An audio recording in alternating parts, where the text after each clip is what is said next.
انسان جب بالکل ٹھیک راستے پہ چل رہا ہوتا ہے اور اپنے ضمیر کے عین مطابق وہ اپنی زندگی کے سارے معاملات کو قرآن و سنت کی روشنی کے اندر چلا رہا ہوتا ہے، اس کی خواہش ہوتی ہے کہ لوگ میرے پیغام کے ساتھ چلیں، اور اگر ساتھ نہیں چلتے تو کم از کم اس پر خوشی کا اظہار تو کریں، اس کی خواہش ہوتی ہے۔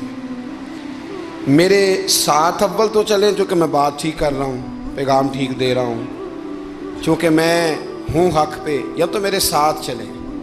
اگر اتنا نہیں ہو سکتا تو کم از کم شاباشی والا لفظ تو استعمال کریں، خیر والا معاملہ تو کریں۔ ہمارا مزاج کیا ہوتا ہے، ہمارا ماحول یہ ہوتا ہے کہ ہمیں اس سے غرض نہیں ہوتی کہ بندہ غلط ہے کہ ٹھیک ہے، ہمیں اس سے غرض ہوتی ہے کہ میرے مطلب کا ہے کہ نہیں،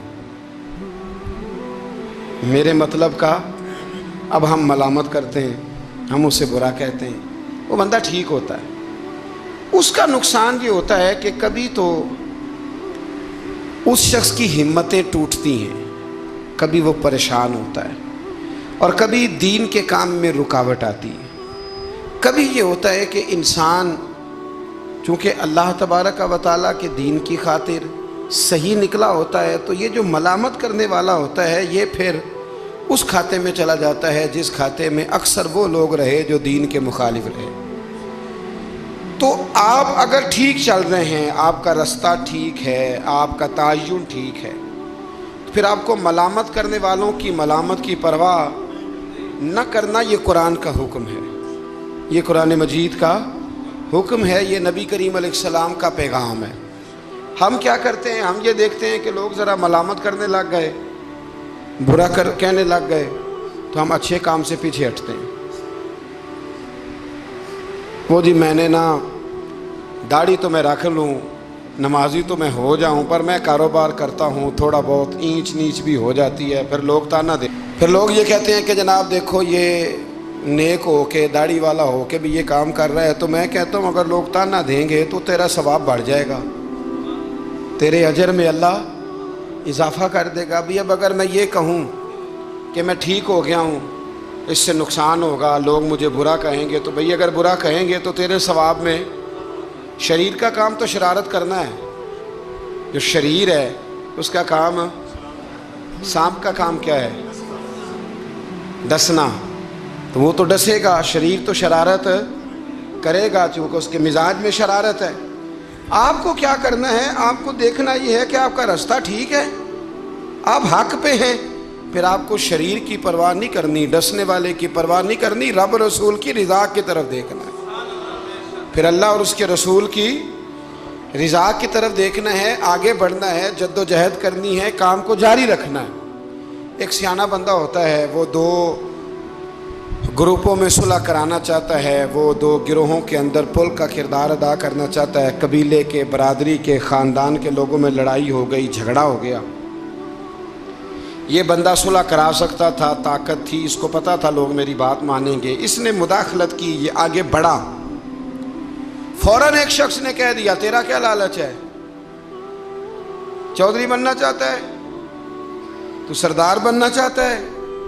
اب یہ کہتا ہے جناب چونکہ لوگ مجھے برا کہہ رہے ہیں، ان کا خیال ہے کہ میں سردار بننا چاہتا ہوں، لہذا میں نہیں صلح کراتا، لڑے رہو۔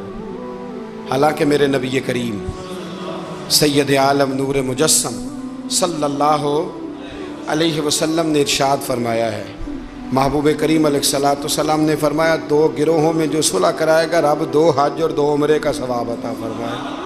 اب اگر اس نے اس لیے صلح کرانی تھی واقعی کہ یہ دونوں گروہ مجھے چودھری مانے، تو پھر تو ایک نے انکار کر دیا کہ میں چودھری نہیں مانتا، تو یہ پیچھے ہٹ گیا۔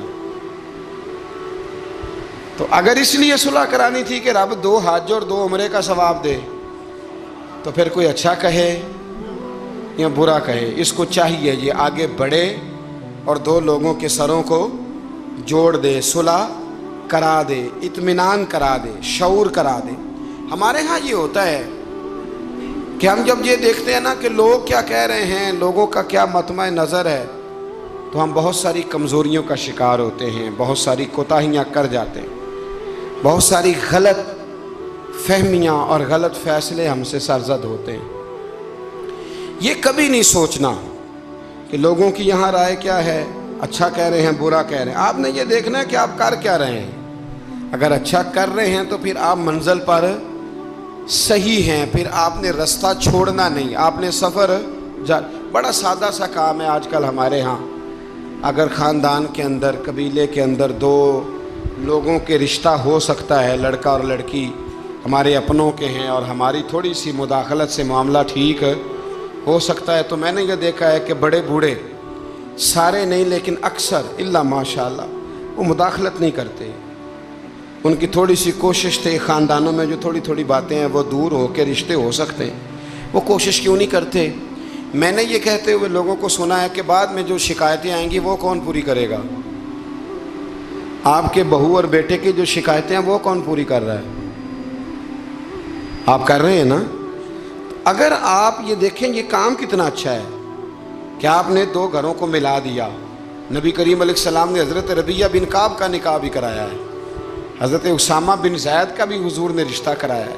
نبی پاک علیہ السلام ان کاموں پر توجہ دیتے کہ جہاں میرے آگے بڑھنے سے کہیں غلاموں کے بھلے ہو سکتے ہیں تو حضور آگے بڑھتے، وہ بھلا کرتے. ہمارا کردار کمزور ہو جاتا ہے، ہم کہتے ہیں جی وہ شکایتیں، وہ جو علماء آئیں گے تو وہ کس نے لینے ہیں؟ ایک بزرگ سے میں نے محبت کے ساتھ کہہ دیا تھا، میں نے کہا آپ کی کتنی زندگی ہے؟ 60-70 کے تو آپ ہو ہی گئے. آپ اپنی زندگی سیف کر رہے ہیں اگلے والی کہ مجھے کوئی شکایت نہ دے، ملامت نہ کرے، لیکن 2 خاندان جوڑ رہے ہیں، اس سے آپ کنارہ کر رہے ہیں. آپ 10 سال اور زندہ رہ لیں گے، 15 زندہ رہ لیں گے، آپ اپنے ان 15 سالوں کو تو محفوظ کر رہے ہیں، لیکن جو اتنا بڑا خیر کا کام تھا، اچھائی کا کام تھا، بھلائی کا کام تھا، اس کام سے آپ رک رہے ہیں. اسی طرح 2 آدمی لڑائی کر رہے ہیں، جھگڑا کر رہے ہیں، ایک بدتمیز ہے، شرارتی ہے، ظلم کر رہا ہے، زیادتی کر رہا ہے، تکلیف دے رہا ہے. ہمیں پتہ یہ بندہ غلط ہے، ہمیں اس کے خلاف احتجاج کرنا چاہیے، ہمیں اسے روکنا چاہیے، یہاں ہمیں کوشش کرنی چاہیے. لیکن ہم کہتے ہیں کہ میرا بھی نام آ جائے گا،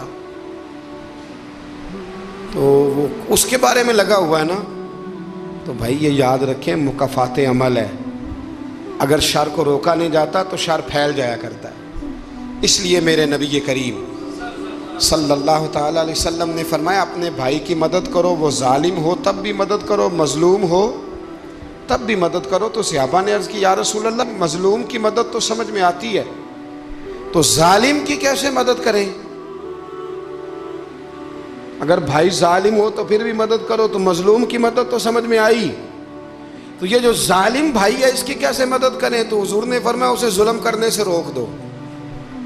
یہ بھی تمہارے لیے اس کی مدد ہوگی کہ تم نے اسے بہت بڑے ظلم اور زیادتی سے روک دیا ہے. اسے سمجھاؤ کہ یہاں تم غلط ہو، یہاں تمہارے اندر کوتاہیاں پائی جاتی ہیں، تو اسے منع کر دو. یہ بھی تمہاری مدد ہے. ہم کیا کہتے ہیں؟ ہم کہتے ہیں کہ مینوں کی لگے، میرا بھی ذکر آئے گا، میرا بھی. تو بھی ایسا نہیں ہوتا. شر کو روکنا ہے، برائی کو روکنا ہے. پھر اس رستے میں اگر کوئی شخص ملامت کرتا ہے تو اس ملامت کی پرواہ نہیں کرنی، یہ قرآن مجید کا حکم ہے. حضرت ابو ذر غفاری رضی اللہ تعالیٰ عنہ کہتے ہیں کہ دار ارقم میں نا صحابہ کرام چھپ چھپ کے نمازیں پڑھتے تھے. اور یہ بھی آپ یاد رکھ لیں کہ جب تک نبی پاک صلی اللہ علیہ وسلم نے اعلان نبوت نہیں کیا تھا تو حضور سارے مکے والوں کی آنکھوں کے تارے تھے، سارے صادق اور امین کہتے تھے. اور جب حضور نے کہا قولوا لا الہ الا اللہ، کہو کہ اللہ کے علاوہ کوئی معبود، اب کیا ہوا ہے؟ اب 2 مسئلے ہوئے. ایک تو کچھ لوگوں کے مفادات کو ٹھیس پہنچی، اب انہیں ظلم چھوڑنے پڑیں گے. دین پہ آئیں گے تو ایک ہی صف میں کھڑے ہو گئے محمود و ایاز، نہ کوئی بندہ رہا نہ کوئی بندہ نواز. تو سب کو ایک ہونا پڑے گا، ایک صف میں آنا پڑے گا، ایک جگہ قائم رہنا پڑے گا. اب لوگوں کے مفادات کو ٹھیس پہنچتی تھی. وہ جو ظلم کرتے تھے، غلاموں کو بیچتے خریدتے تھے، ان پر زیادتیاں کرتے تھے، بچیاں دفن کرتے تھے، قبضے کرتے تھے، غریب کا مال لوٹ لیتے تھے. اب یہ سارے مفادات صرف انہیں بت نہیں چھوڑنے پڑتے تھے، انہیں اپنے سارے جرم چھوڑنے پڑتے. وہ کیا کرتے تھے؟ اس حوالے سے کہ اب ہمیں بڑا کچھ چھوڑنا پڑے گا، وہ واپس آ جاتے تھے، بیک ہو جاتے تھے۔ بہت سارے کام ایسے تھے جن میں وہ کمزوری کا شکار ہوتے تھے، وہ محسوس کرتے تھے کہ ہمارے لیے مشکلات بڑھتی چلی جا رہی، تو پھر وہ مخالفت کرتے تھے۔ پھر بات ذرا آگے بڑھی، میرے نبی رحمت، نور مجسم، شفیع معظم صلی اللہ تعالیٰ علیہ وسلم کی انہوں نے معاذ اللہ مخالفت شروع کر دی۔ کلمہ یہ نہیں دیکھا کہ ہمیں حق بات کہی جا رہی ہے تو حق بات پہ عمل کریں، بلکہ حضور کی ایک گروپ یہ تھا، دوسرا گروہ وہ تھا۔ حضرت ابو سفیان رضی اللہ تعالیٰ عنہ مسلمان ہوئے تو وہ بیان کرتے ہیں کہ اس زمانے میں نا اخنس بن شریک نے کہا تھا ابو جہل سے کہ یار ساری زندگی امین صادق اور امین کہتے رہے ہیں، آج ان کی کن پٹیوں پہ سفید بال آئے ہیں اور انہوں نے اعلان نبوت کیا تو ہم کیوں نہیں مانتے؟ تو ابو جہل کہنے لگا یار باتیں وہ ٹھیک کرتے ہیں، کام ان کا ٹھیک ہے، لیکن مسئلہ یہ ہے کہ اگر ہم ان کا کلمہ پڑھ گئے تو پھر چودراہٹ تو اس خاندان میں چلی گئی۔ چودراہٹ کی بنیاد پر حق بات کی مخالفت، کہ چودراہٹ ادھر چلی گئی ہے، بڑائی ادھر چلی گئی ہے، تو حق بات کی مخالفت اس بنیاد پر لوگوں نے شروع کر دی۔ اب ملامت کی جو وجوہات ہوتی ہیں وہ یہاں حسد ہوتا ہے، یا عداوت ہوتی ہے، یا اس کی بنیاد یہ ہوتی ہے کہ وہ آپ کے مفادات کو ٹھیس پہنچ رہی ہے، یا محسوس کر رہے ہیں کہ بڑائیاں کسی اور طرف چلی گئیں۔ تو میرے رسول کریم سید عالم نور مجسم شفیع معظم صلی اللہ تعالیٰ علیہ وسلم نے دار ارقم کے اندر، پہلے حضور آنکھوں کے تارے تھے، پھر یہ حالت ہوئی کہ چھپ کے دار ارقم کے اندر صحابہ نے مجھے کہا کہ باہر جا کے بتانا نہ، کہتے ہیں نبی پاک نے جب نصیحتیں کی نا تو حضور نے مجھے یہ نصیحت فرمائی کہ ابو ذر کلمہ تو نے پڑھ لیا ہے، اب لوگ تمہیں برا کہیں گے، ملامت کریں گے، پر تم نے کسی ملامت والے کی پرواہ، تم نے کسی کی پرواہ، تم نے پرواہ نہیں کرنی۔ کہتے ہیں میں نے وعدہ کر لیا۔ حضرت ابو ذر غفاری رضی اللہ تعالیٰ عنہ ارشاد فرماتے ہیں کہ میں نے حضور سے وعدہ کر لیا کہ اب میں کسی کی پرواہ۔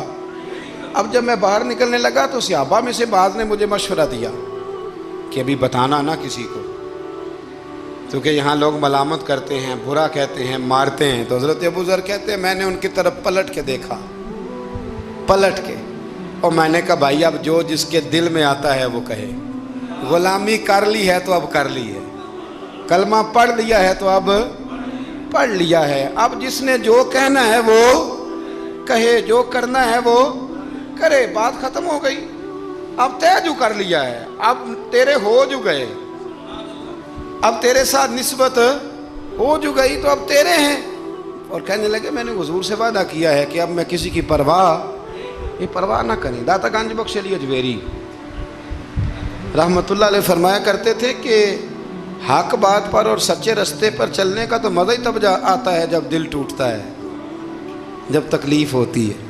تو رب فرماتا ہے مجھے ڈھونڈنا ہو تو ٹوٹے ہوئے دلوں کے پاس ڈھونڈا کرو، میں ٹوٹے ہوئے دلوں کے پاس ملتا ہوں، مجھے ڈھونڈو تو وہاں جا کے ڈھونڈو، میں ٹوٹے ہوئے دلوں میں ملتا ہوں، وہاں مجھے تلاش کرو، میں وہاں ملوں گا۔ جب آپ کی لوگ مذمت کرتے ہیں، جب آپ کو لوگ برا کہتے ہیں اور آپ ہوتے ہیں حق پہ، پھر مزہ کتنا آتا ہے، پھر لطف کتنا آتا ہے۔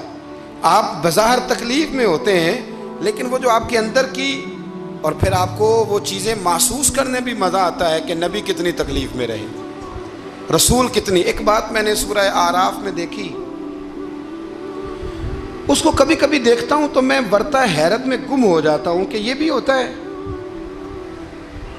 حضرت موسیٰ اللہ کے بڑے لاڈلے نبی ہیں یار، وہ پیغمبر رب کریم کے، وہ رسول کہ جن کا اللہ تعالیٰ نے قرآن مجید کے کم و بیش ہر پارے میں تذکرہ فرمایا ہے، اور اللہ کے وہ لاڈلے نبی جن کے لیے رب کریم نے دریا کو کہا کہ رستہ چھوڑ دے، 12 رستے بن گئے۔ اللہ کے وہ نبی جن کے لیے اللہ نے من و سلوہ نازل فرمایا، اللہ کے وہ رسول جو پتھر پر اپنا عصا مارے تو اللہ 12 چشمے پانی کے جاری فرما دے، اللہ کے وہ نبی جو اپنا عصا، اپنی چھڑی زمین پر پھینک دیں تو وہ اژدہا بن جائے۔ حضرت سیدنا موسیٰ کلیم اور سب سے بڑی بات یہ جن سے رب خود باتیں فرمائے، اللہ جن سے کلام فرمائے۔ ابن یعقوب کو اللہ نے صورت بخشی، ید بیضا کی کلیم اللہ کو نعمت بخشی، ہر نبی کو کوئی عزت کوئی عظمت بخشی، پر میری سرکار کو بے پردہ زیارت بخشی، میری سرکار کو بے پردہ زیارت بخشی۔ تو نبی کریم علیہ السلام سے قبل حضرت موسیٰ علیہ السلام کتنا اللہ نے شان دیا ہے، لیکن حضرت موسیٰ کے آنے سے پہلے بنی اسرائیل کے بچے قتل ہونے لگے۔ آپ نے ساری بات سنی ہوئی ہے، فرعون نے خواب دیکھا تھا، پھر بچے قتل کرانے لگے کہ وہ بچہ پیدا نہ ہو، اور پھر حضرت موسیٰ تشریف لائے تو بنی اسرائیل کو کچھ جہاد بھی کرنا پڑا، اس کے فرعون کے خلاف لڑنا بھی پڑا، آگے بھی بڑھنا پڑا۔ تو سورہ اعراف میں مفہوم آیت یہ ہے کہ ایک دن بنی اسرائیل والے حضرت موسیٰ سے کہنے لگے کہ معاذ اللہ آپ کے آنے سے پہلے بھی ہم تکلیف میں تھے اور آپ کے آنے کے بعد بھی ہم اذیت میں ہیں۔ بڑا مشکل نہیں یہ لفظ کسی کا بیان کرنا کسی کے لیے، کہ آپ کے سبب سے گویا ہمارے بچے قتل ہوئے اور آپ کے سبب سے ابھی بھی ہم تکلیف میں ہیں، ہم اذیت میں آئے ہیں۔ میرے بھائیوں، پھر سچ کہا تھا نا حضرت سعد بن عبادہ نے کہ یا رسول اللہ ہم حضرت موسیٰ کی قوم نہیں، ہم حضرت موسیٰ کی قوم نہیں جو آپ سے کہیں گے آپ لڑیں یا آپ کا رب لڑے۔ حضور ہم تو آپ کے غلام ہیں، آپ جہاں جہاں اشارہ کرتے جائیں گے ہم سر قربان کرتے جائیں گے۔ ہم وہ نہیں ہیں جو کہیں گے آپ لڑیں اور آپ کا رب لڑے۔ حضور ہم حاضر ہیں اور حاضر رہیں گے، جاننے دیں گے، گردنیں کٹائیں گے، حاضر ہیں اور حاضر، بولیے حاضر ہیں اور حاضر، غلامان محمد جان دینے سے نہیں ڈرتے، یہ سر کٹ جائے یا رہ جائے کچھ پرواہ نہیں کرتے۔ تو رسول کریم صلی اللہ تعالی علیہ وآلہ وسلم سے قبل آپ دیکھیے حضرت موسیٰ کے لیے اتنی بڑی بات کر دی جناب موسیٰ کی قوم کہ حضرت موسیٰ پھر بھی دین حق کی بات کرنے سے پیچھے ہٹے۔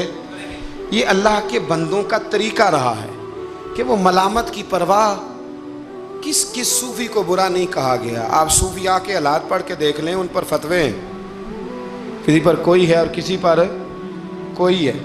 آپ علماء، سب علماء کو نکال کے دیکھ لیں، کسی پر لوگوں نے کوئی چارج شیٹ لگا دی ہے، کسی پر کوئی فتویٰ دے دیا ہے، کسی پر کوئی بات کر دی۔ لوگ مخلوق تو فنکار ہے اس درجہ کے پل بھر میں، سنگے در کعبہ سے بھی اسنام تراشے، تم کون ہو کیا چیز ہے داغ کبابی۔ لوگوں نے تو مریم پہ بھی الزام تراشے۔ لوگ کیا کرتے ہیں؟ لوگ مشائخ پر الزام لگاتے ہیں، برے الزامات معاذ اللہ۔ اعلیٰ حضرت فاضل بریلوی نے بعض لوگوں پر فتوے دیے تھے، یہ بڑا مشکل کام ہوتا ہے لوگوں کی اصلاح کی بات کرنا۔ اعلیٰ حضرت نے 4 بڑے لوگ تھے جن کو لوگ بڑا جانتے تھے، ان کی غلطیوں پر انہیں تنبیہ کی اور کہا کہ اگر آپ رجوع کر لیں، توبہ کر لیں تو آپ کے لیے دروازہ بھی کھلا ہے۔ لیکن سب زور لوگوں نے اس بات پہ لگا دیا کہ وہ شدت پسند تھے، ملامت کی، ان کے خلاف کتابیں لکھی، جانے کیا کیا کہا۔ ان کی اس ایک بات کو لے کر جو کہ عین حق تھی، لوگوں نے شدت پسند کہا، اور جو فاضل بریلوی نے ساری زندگی عشق رسول کا درس دیا، جو 1000 سے زیادہ کتابیں لکھی، جو انہوں نے رسول اللہ کے ترانے لوگوں کو یاد کرائے، جو انہوں نے ہر عنوان پر قلم اٹھایا، لوگ ان کی خدمات کو بھول گئے۔ یاد رکھو، تنقید کی عینک لگا کے دیکھو گے تو ساری دنیا غلط ہی نظر آئے گی، اور محبت کے ساتھ دیکھو گے تو اللہ نے کائنات میں بڑا حسن رکھا ہوا ہے۔ رب کی مخلوق بڑی پیاری ہے، بڑی شاندار ہے، بڑی بندہ نواز ہے۔ میرے علیہ السلام کے غلاموں میں جتنے لوگ بھی تھے، ان سب کے یہ جو ہمارا خیال ہوتا ہے نا کہ سارے لوگ ہمیں اچھا کہے، یہ خیال سرے سے درست ہے ہی نہیں۔ ساری دنیا مسلمان ہو گئی، اللہ کو ماننے لگی ہے، حضور کا کلمہ پڑھنے لگی ہے، تو آپ کو سارے اچھا کیسے کہہ دیں گے؟ جب رب رسول کے بارے میں ابھی سارے لوگ کلمہ نہیں پڑھتے، مطیع اور فرما بردار، تو آپ کا یہ دعویٰ کیسے ہے؟ آپ یہ کیسے محسوس کرتے ہیں؟ حضرت جنید بغدادی رحمت اللہ علیہ ایک شخص کا جنازہ پڑھ کے فارغ ہوئے تو لوگوں نے کہا حضور بڑا ہی اچھا آدمی تھا، ہر بندہ اس کی تعریف کرتا ہے۔ آپ فرمانے لگے غلطی ہو گئی، اس کا جنازہ نہیں پڑھنا چاہیے تھا، یہ تو ذو معنی بندہ تھا، ذو وجہین تھا، 2 منہوں والا تھا، جس کے پاس جاتا تھا اسی کا ہو جاتا تھا۔ اس نے تو سب کو راضی رکھنے کی پالیسی اختیار کی ہوئی تھی، لہذا یہ درست نہیں تھا۔ اگر یہ بندہ سچا ہوتا، حق بات کہتا، تو لوگ اس کے مخالف بھی ہوتے۔ اگر یہ صحیح رستے پر ہوتا تو لوگ اسے برا کہنے والے بھی ہوتے۔ تو چونکہ یہ درست نہیں تھا، باتیں چھپاتا تھا، غلطیاں کرتا تھا، جدھر جاتا تھا اسی کا ہو جاتا تھا، لہذا کوئی اسے برا نہیں کہتا، تو اس کا مطلب یہ ہے کہ یہ حق بات نہیں کہتا تھا۔ حضرت جنید بغدادی خود ایک دن گزر رہے تھے گلی سے، مرید شاگرد عقیدت مند ساتھ تھے، تو ایک شخص نے آپ سے کہا معاذ اللہ ثم معاذ اللہ، کہنے لگا او زندیق، یعنی اے بے دین، او زندیق۔ جب اس نے یہ لفظ کہے نا تو آپ کے شاگردوں کو بڑا برا لگا، غصہ آیا۔ حضرت جنید بغدادی رحمۃ اللہ علیہ نے پلٹ کے اس شخص کی طرف دیکھا تو آپ ہنسے، فرمانے لگے یار سارے بغداد کو میرا ایک ہی نام یاد تھا کہ میں دیندار ہوں، تو نے اچھا کیا ایک اور نام بھی یاد کرا دیا ہے۔ چلو ایک اور نام بھی لوگوں کو یاد ہو گیا، پہلے سارے بغداد کو میرا بولیے ایک ہی نام پتہ تھا کہ جنید بڑا اچھا کیا تو نے۔ حضرت مولانا ظفر الدین صاحب بہاری ملک العلماء، انہوں نے بخاری کی شرح لکھی ہے، اعلیٰ حضرت رحمۃ اللہ علیہ کے خلیفہ تھے مولانا ظفر الدین بہاری رحمۃ اللہ تعالی علیہ۔ آپ فرماتے ہیں کہ اعلیٰ حضرت کو نا بے شمار خط آتے تھے، اب تو ٹیلی فون کا رواج ہے، تو اس زمانے میں خطوط تھی، ویسے خط بھی بڑا شاندار ہوتا تھا، بندہ سوچ سمجھ کے تو لکھ لیتا تھا نا، تو بڑے خط آتے تھے اعلیٰ حضرت کو، خطوط پر ہی آپ جواب دیا کرتے تھے۔ خط آتے، کسی نے کسی لقب سے پکارا ہے، کسی نے کسی نام سے پکارا ہے، کسی نے ایک خط آیا تو اس میں بڑے غلط لفظ لکھے تھے، بڑے بڑے غلط جملے، معاذ اللہ ثم معاذ اللہ، ملامتی لوگ جو ملامت کرنے والے ہوتے ہیں، انہوں نے بڑی تکلیف پہنچائی تھی۔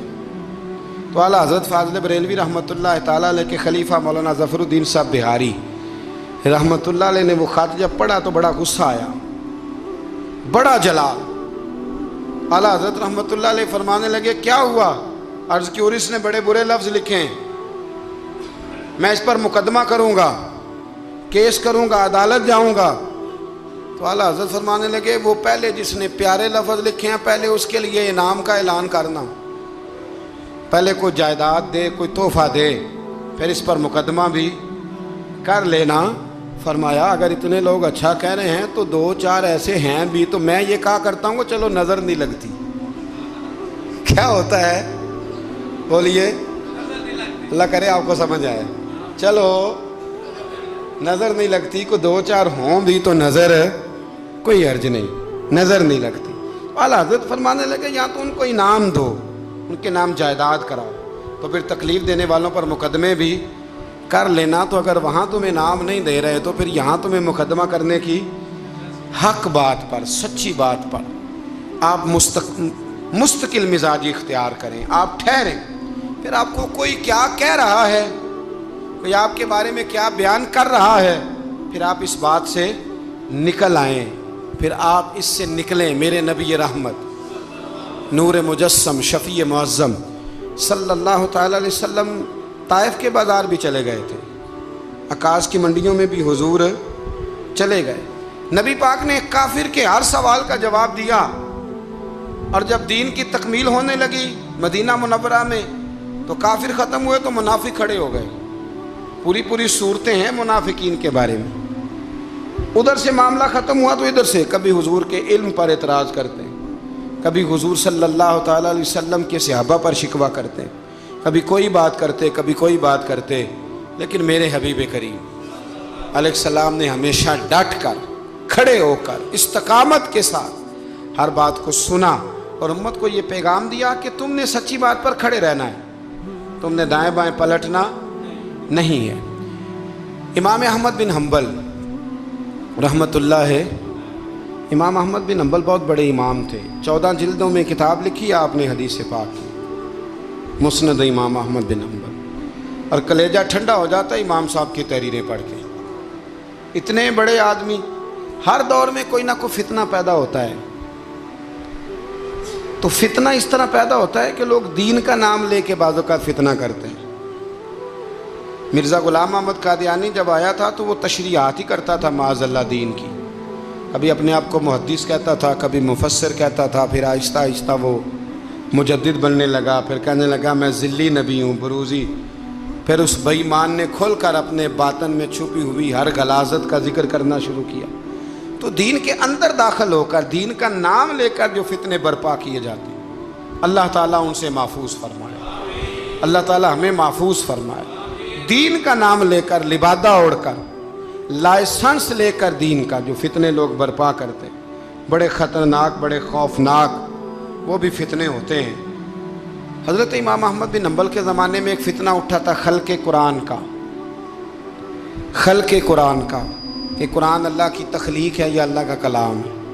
لوگ گنجائشیں نکالتے ہیں نا اس طرح کے جملے کہ لوگوں کو کیسے قرآن پاک سے یا حضور کے فرمان سے یا دین سے دور کیا جائے، تو تعویلات کرتے ہیں. ایک فتنہ تھا. امام صاحب نے ڈٹ کے فتویٰ دیا کہ قرآن مجید اللہ کا کلام ہے، یہ اللہ کا کلام ہے، حضور علیہ السلام پر نازل ہوا ہے. امام صاحب نے اعلان کیا، ڈٹے، تو بادشاہ وقت نے آپ کو قید کر دیا. پولیس بھیجی، امام صاحب کو پکڑ کے لے گئی. جیل میں جانا کو برا نہیں، سارے جیل میں قیدی برے نہیں ہوتے. جیل میں تو حضرت یوسف بھی رہے ہیں. حضرت یوسف علیہ السلام بھی جیل میں، سارے لوگ جرم کر کے نہیں آئے ہوتے، کچھ عدل کر کے بھی جیل میں آئے ہوتے ہیں. لیکن اس کا کوئی غلط ترجمہ نہ کر لینا، جیل میں برے بھی ہوتے ہیں. برے بھی جیلوں میں اپنی مرضی کی لائنیں بھی لوگ بنا لیتے ہیں نا.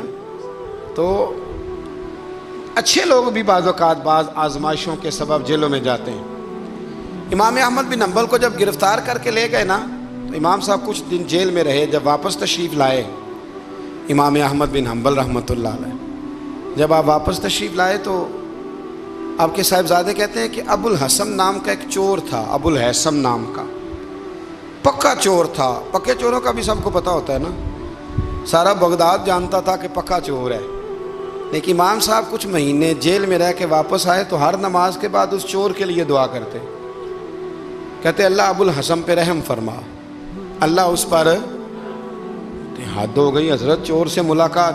اب آپ جیل جائیں گے تو ایسے لوگوں سے ملاقاتیں تو ہوں گی نا، قاتلوں سے بھی، چوروں سے بھی، دہشت گردوں سے بھی، تخریب کاروں سے بھی. امام صاحب کی ملاقات ہو گئی تھانے میں، جیل میں. ہر نماز کے بعد دعا کرتے.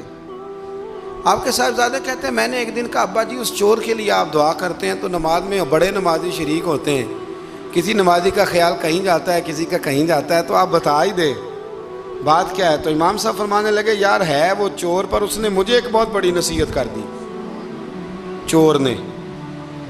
ہم تو محدثین اور علماء کی بات نہیں نہ سنتے، تو نصیحت لینے والے کہتے ہیں جہاں سے اچھی بات ملے وہاں سے لے لو. کہتے ہیں چور نے مجھے ایک نصیحت کی. حضور وہ کیا؟ کہتے ہیں جب میں تھانے میں گیا تو وہ بھی تھانے میں تھا، میرے ساتھ ملاقات ہوئی تو کہنے لگا حضور آپ حق اور سچ پہ ہیں، حضور آپ حق اور سچ پہ. کہنے لگا میں چور ہوں، چوری کے الزام میں آیا ہوں. پہلی دفعہ نہیں آیا، کئی دفعہ آ چکا ہوں.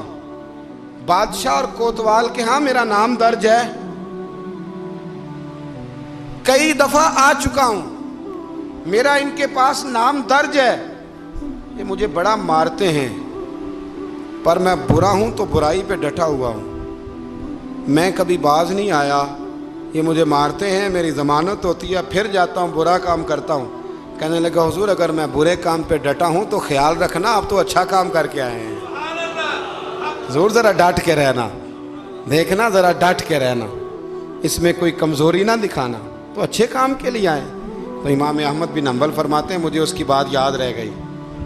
اس نے مجھے کہا کہ آپ نے پرواہ نہیں کرنی کہ لوگ کہیں گے جیل گئے ہیں تو تھانے گئے ہیں تو کچہری گئے ہیں تو یہ ہوا ہے تو فلاں ہوا. نا نا نا نا، نے ڈٹنا ہے اور ڈٹ کے رہنا ہے. دوستو اس تک لوگ کیا کہہ رہے ہیں، لوگ کہاں کھڑے ہیں، اس کو چھوڑیں. آپ یہ بتائیں آپ حق پہ ہیں، آپ صحیح کر رہے ہیں، آپ کا ضمیر مطمئن ہے، اللہ رسول کی بارگاہ میں آپ سرخرو ہیں. آپ اس کو دیکھیں اور کسی ملامت کرنے والے کی ملامت کی پرواہ نہ کریں. یہ آج کا پیغام ہے. ہمارے بزرگوں کا طریقہ یہ تھا کہ وہ ڈٹتے تھے، وہ بات کرتے تھے، کھری بات کرتے تھے، سچی بات کرتے تھے، عوامی رائے کی پرواہ نہیں کرتے تھے. شریر لوگ شرارت کرتے ہیں، وہ شرارتیں کریں گے، لیکن کام سچا اور حقہ یہ ہے کہ آپ اگر حق پہ ہیں، درست ہیں، پھر جس صحیح کام آپ نکلے ہوئے ہیں آپ ہمیشہ اس کام کو کرتے رہیں۔ اللہ تبارک و تعالی سمجھنے کی توفیق عطا فرمائے۔ آخر دعوانا